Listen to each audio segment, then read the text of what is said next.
Have you ever wondered about the strangest places tourists visit around the world? We're starting our countdown at number 5 with the Gum Wall in Seattle, Washington. Picture this, a brick wall 60 feet high, half a city block long, and completely covered in used chewing gum. Sounds strange, right? But in Seattle, it's just another day at the Gum Wall. This oddly captivating and slightly repulsive wall of gum has been steadily growing since the early 90s.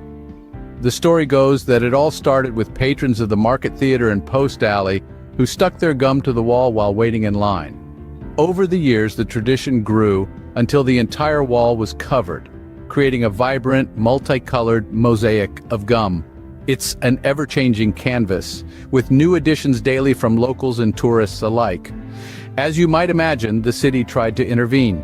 In 2015, they attempted to scrape away 20 years of gum accumulation. But as you can probably guess, the resilient gum populace was not deterred. Almost immediately, new layers of gum began to appear, proving that sometimes you just can't fight tradition. The Gum Wall has since become a must-see tourist attraction. It's a place where you can leave your mark quite literally on the city of Seattle, and it's not just gum. Over the years, the wall has become home to business cards, coins, and even the occasional piece of art, all stuck in place with a piece of gum. It's a quirky, somewhat bizarre testament to the city's creative spirit. So, if you're ever in the Emerald City, why not swing by Post Alley, grab a piece of gum, and add your own touch to this unique piece of urban art? Of course, it goes without saying, but we'll say it anyway. Don't touch the gum. It's a lot like a museum exhibit, best appreciated from a distance. If you're looking for a sticky situation, the Gum Wall is one stop you won't want to miss. Moving on to number 4, we're heading over to Japan to visit the Ramen Museum. In a land known for its sushi and tempura, it's a humble bowl of noodles that has received the honor of its very own museum. The Ramen Museum, or as it's called in Japan, the Shin-Yokohama Ramen Museum, is a unique destination that pays tribute to the evolution of ramen. Now let's get a little history lesson. Ramen, the delicious noodle soup that has taken the world by storm, first made its appearance in Japan in the late 19th century. It was brought over by Chinese immigrants and quickly became a staple of Japanese cuisine. But it wasn't until the mid-20th century that the instant version of ramen that we all know and love today was invented. This museum is a testament to the dish's growth and evolution over the years. It showcases a variety of ramen styles from different regions of Japan, each with its unique flavors and ingredients. It's a gastronomic journey through time and space, all without leaving the confines of this museum. But the Ramen Museum isn't just about observing, it's about experiencing. Here, you're not just a visitor, you're also a participant. One of the main attractions of the museum is the interactive ramen workshop. You can roll up your sleeves, don your apron, and learn how to make your very own ramen from scratch. You can knead the dough, roll out the noodles, and even concoct your special broth. It's a hands-on experience that not only educates but also entertains, and the fun doesn't stop there. The museum is designed to replicate a Tokyo street from the Showa period, complete with vintage posters and old-school ramen stalls. It's more than just a museum, it's a time machine that transports you back to a bygone era. If you're a foodie with a flair for the extraordinary, this museum is a must-visit. Our third stop takes us to the Czech Republic, where we'll visit the eerie yet fascinating Church of Bones. Nestled in the heart of Europe, in the quaint town of Kutna Hora, lies a monument like no other, the Sedlec Ossuary. More commonly known as the Church of Bones, this small Roman Catholic chapel is adorned with the skeletal remains of between 40 and 70,000 humans. But how did this unique, somewhat macabre edifice come to be? The story dates back to the 12th century when an abbot from the Sedlec monastery brought back a handful of earth from the grave of the Lord in Jerusalem and sprinkled it over the monastery's cemetery.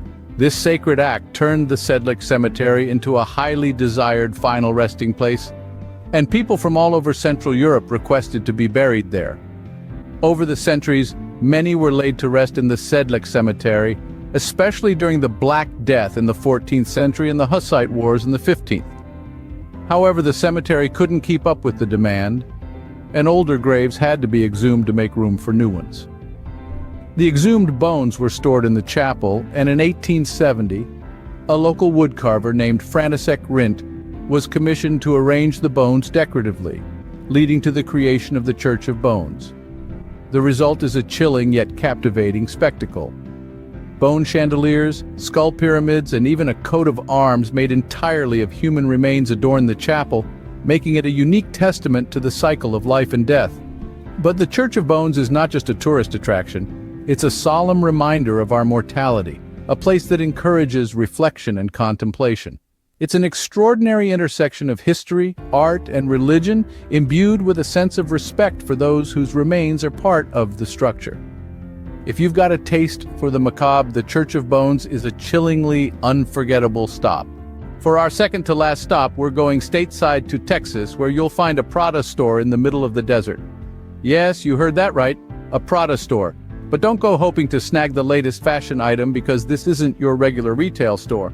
It's an art installation, a brilliant critique of consumerism standing in sharp contrast to the barren Texas landscape. Conceived by artists Elm Green and Dragset, this installation was unveiled in 2005. The duo, known for their thought-provoking art, intended this piece to be a pop architectural land art project. They christened it Prada Marfa, after the remote West Texas town nearby and the luxury Italian fashion brand. Why Prada, you might ask? Well, the artists wanted to symbolize the ultimate height of luxury, and what better way than with a brand that's synonymous with high-end fashion. The structure mimics a typical Prada boutique with minimalist aesthetics, complete with real Prada merchandise from the fall collection of 2005. Handpicked by Miuccia Prada herself. But there's a twist. The store is permanently closed. It's a shop where you can't shop. This surreal experience is meant to make us pause and reflect on our consumer-driven society. The isolation of the installation further emphasizes the stark contrast between luxury consumerism and the vast emptiness of life's necessities. Prada Marfa stands as a testament to the impermanence of luxury and the futility of material desire. It's been vandalized, repaired, and even targeted for removal, yet it stands resilient in the desert, a beacon of art and irony. Over the years, it's become a must-visit for art enthusiasts and curious explorers alike. Its unique location and concept have made it a popular backdrop for fashion shoots, and it even made an appearance on the hit TV show Gossip Girl. If you're a fashion enthusiast or just love the bizarre, Prada in the Desert is a sight you won't forget. It's a stark reminder of the fleeting nature of our desires, set against the timeless backdrop of the desert. It's more than just a Prada store in the middle of nowhere. It's a conversation, a statement, and an experience worth the detour. Finally, our number one takes us to Malaysia, where you'll find an entire house turned upside down. Yes, you heard it right. A house that defies gravity and challenges your perspective. This architectural marvel is more than just a house on its roof. It's an immersive experience that plays with your sense of balance and orientation. Imagine walking on the ceiling while the furniture hangs above you. The upside-down house, locally known as rumah terbalik, is a feat of engineering mastery that took more than half a year to construct. But it's not just about the exterior. Inside, you'll find everything you'd expect in a regular house, only upside down. From the living room to the kitchen, and even the car in the garage, everything is flipped on its head, adding to the surreal experience.